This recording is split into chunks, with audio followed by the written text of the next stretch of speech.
Le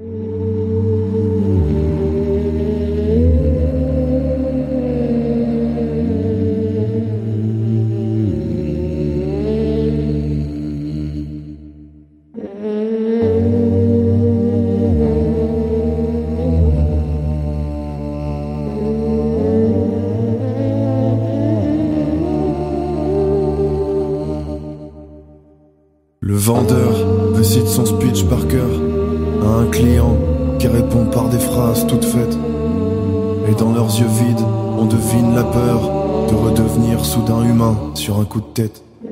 Au loin, on entend, traîné par ses parents, un enfant innocent dont les sanglots résonnent dans un labyrinthe fait de murs transparents. Mais le monde de demain n'est pas fait pour les hommes. Visage maquillé, plus ou moins identique, désespoir d'atteindre un bonheur Photoshop. Debout dans l'anonymat du gigantisme, ils se synchronisent avec leur horoscope.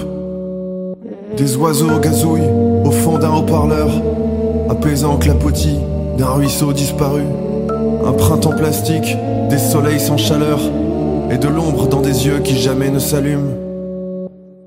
Asile à la gloire d'une folie ordinaire, les gens vont, les gens viennent, et le néant les ronge. Pourvu qu'un dieu dollar exauce leurs prières, ils seront les apôtres d'un temple de mensonges. Ici tout est faux, tout n'est plus que spectacle. Cet acte se joue dans la joie javelisée. Les boîtes crâniennes seront les réceptacles pour des publicités aux vies aseptisées. Au plafond des spots, évoquant des étoiles, ordonnées, alignées, disposées à la chaîne. Au-delà, on entend les avions qui décollent pour des villes inconnues où l'enfer est le même. Sur un écran géant pour miroir collectif, des zombies se contemplent d'un air amusé. Mais les pixels, eux, jamais ne réfléchissent. Et au fond, de quoi pourrait-on les accuser? Époque implacable de la raison marchande, ici le temps ne s'écoule qu'au rythme des soldes.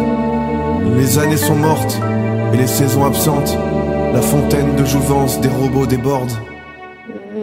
Époque implacable de la raison marchande, ici le temps ne s'écoule qu'au rythme des soldes.